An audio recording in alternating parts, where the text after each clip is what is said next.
Hello students, in this question, a inclined plane is given having two blocks of mass m1 and m2 that are inclined at an angle 30 degree and 60 degree. Surface को भी frictionless माना है. आपको tension calculate करना है string का और आपको इस पूरे सिस्टम का एक्सेलरेशन कैलकुलेट करना है. ठीक है. अच्छा, पहली चीज़ें आप देख लो. क्योंकि स्ट्रिंग इनएक्सटेंसिबल है, पुली फ्रिक्शनलेस है, तो दोनों स्ट्रिंग्स में टेंशन क्या रहेगा, सेम रहेगा क्योंकि सेम स्ट्रिंग है. उसके बाद ये ब्लॉक हैवी है, m1 कितना दिया है 50 kg, तो अपन ये मान लेते हैं कि ये इस तरफ मूव कर रहा है विथ एक्सेलरेशन a. तो जो एक्सेलरेशन इसमें प्रोड्यूस होगा वही एक्सेलरेशन इसमें प्रोड्यूस होगा. ठीक है. Now the thing that you have to do is resolve the forces. देखो यहाँ पे सबसे पहला फोर्स क्या रहेगा, weight of the object acting vertically downward. ठीक, ये इसका हो जाएगा नॉर्मल रिएक्शन. नॉर्मल रिएक्शन इसको R1 मान लेते हैं.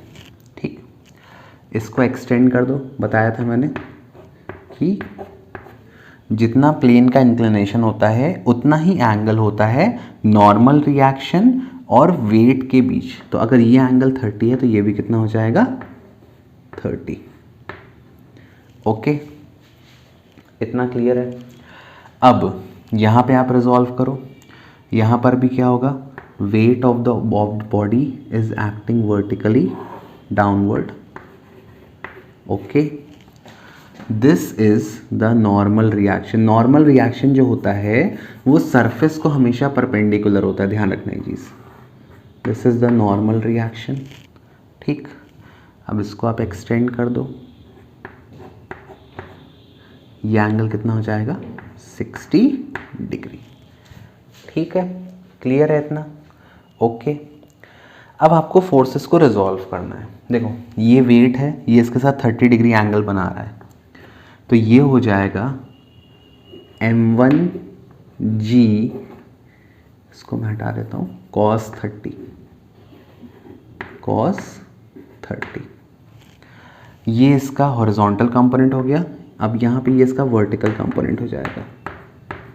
ये हो जाएगा m1g sin 30. ठीक, इसको रिजॉल्व करो. ये वाला जो कंपोनेंट है ये mg है, ये इसके साथ 60 डिग्री बना रहा है, तो ये हो जाएगा, इसको m2g ले लो, m2 है. ठीक है, तो ये हो जाएगा m2g cos 60 और यहाँ पे ये इसका वर्टिकल कंपोनेंट आएगा ऐसा. ये हो जाएगा m2g sin 60. ठीक है. अब देखो ये इधर एक्सेलरेट कर रहा है, तो पहले इस पर अपन नेट फोर्स निकालते हैं. कितना आएगा नेट फोर्स इस पर, ऑब्जेक्ट m1 पे m1a. ठीक, कौन सा फोर्स इसको खींच रहा है, m1g sin 30 माइनस कौन सा फोर्स इसको अपोज कर रहा है, T. ठीक, ये मुझे पहला इक्वेशन मिल गया. और मुझे क्या मिल जाएगा, ये जो नॉर्मल रिएक्शन है, नॉर्मल रिएक्शन किसके बराबर मिल जाएगा, m1g cos 30, और यहाँ पर जो नॉर्मल इसको R1 ले लो, इसको R2 ले लो, ये हो जाएगा m2g cos 60. अब इस पर आते हैं, यहाँ पर नेट फोर्स लगाते हैं m2a. अब ये कहाँ जा रहा है, ये ऊपर जा रहा है, मतलब ऊपर वाला फोर्स ज़्यादा है T माइनस नीचे जो उसको फोर्स खींच रहा है m2g sin 60. ठीक, ऐड कर दो दोनों equation, minus T plus T cancel, ये हो गया, a कॉमन आ जाएगा, m1 plus m2 is equal to, यहाँ कितना आ जाएगा कॉमन, g कॉमन आ जाएगा, अंदर बचेगा m1 sin 30 minus m2 sin 60. ठीक, अब वैल्यू पुट कर दो. m1 कितना है 50, m2 कितना है 30, तो सीधे यहाँ मैं कर रहा हूँ. ठीक है, सॉल्व. चलो यहीं कर लेता हूँ.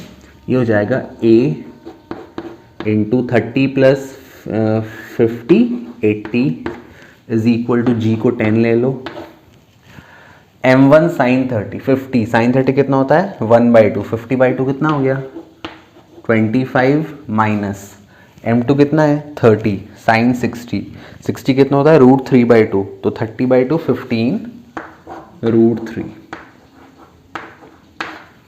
ठीक, 1 0 कैंसिल, तो यहाँ आपको मिल जाएगा a इज इक्वल टू, अब √3 कितना होता है बेटा 1.7 है ना, तो पुट कर दो 15 इंटू 17, 15 इंटू 15 होता है 225, 225 प्लस 30 245, तो ये हो जाएगा आपका 24.5, ये जो वैल्यू आएगी ये आएगा 25 माइनस 24.5 डिवाइड बाय 8, ये आ जाएगा 0.5 डिवाइड बाय 8। ठीक है, अब इसको आप 8 से डिवाइड कर दो, तो ये हो जाएगा 5/80, 8 से 5 को आप डिवाइड करोगे तो कितना आएगा, पॉइंट से 0, 8 6 48, 2 डेसिमल से 0, 8 2 16, 4 डेसिमल से 0, 8 5 0.625 आएगा, और एक डेसिमल और लगा दो तो 0.0625 मीटर पर सेकेंड स्क्वायर, ये एक्सेलरेशन आ गया। अब आपको टेंशन निकालना है, टेंशन के लिए आप एक्सेलरेशन की वैल्यू इक्वेशन 1 में पुट कर दो। ठीक है, करते हैं अपन पुट, तो यहाँ से t कितना हो जाएगा, सीधे मैं इसको सॉल्व करके लिख देता हूँ, ये t इधर आ गया, ये हो जाएगा m1 कॉमन ले लो, m1 कॉमन आ जाएगा g साइन 30 माइनस ये इधर आया a। ठीक है, ये फॉर्मूला आ गया, सो t हो गया m1 कितना दिया है 50, g दिया है 10, 10 इंटू 1/2 5, माइनस a कितना दिया है 0.0625, सो t हो गया 50 इंटू, अब 5 माइनस 0.0625 कितना आएगा, ये आएगा 4, इसको अगर राउंड ऑफ कर लें तो 0.06 ले लें राउंड ऑफ करके, है ना, तो 5 माइनस यहाँ कर लेते हैं अपन, 5 माइनस 0.06 डेसिमल से 00, ये 10 में 6 गया 4, 9 में या 9 4.94। अब निकाल दो t की वैल्यू, 50 इंटू 4.94, तो इसको राउंड ऑफ कर लो, 4.9 ले लो और 50 ले लो, तो 40 इंटू 5 कर लो। ठीक है, डेसिमल कट आएगा, इस 4 को मैंने हटा दिया, डेसिमल से 0 हटा दिया, 5 9 ज़ा 45, 5 का 4, 5 4 ज़ा 20, 45। So this is how you can solve this particular problem. ठीक है, फोर्सेस को रिजॉल्व करना है, नेट फोर्स निकालना है, और आपको ऐड करके जैसे भी आपको जैसे बनता है वैसे आप कर सकते हो। ठीक, I hope it is clear to you. Thank you for watching.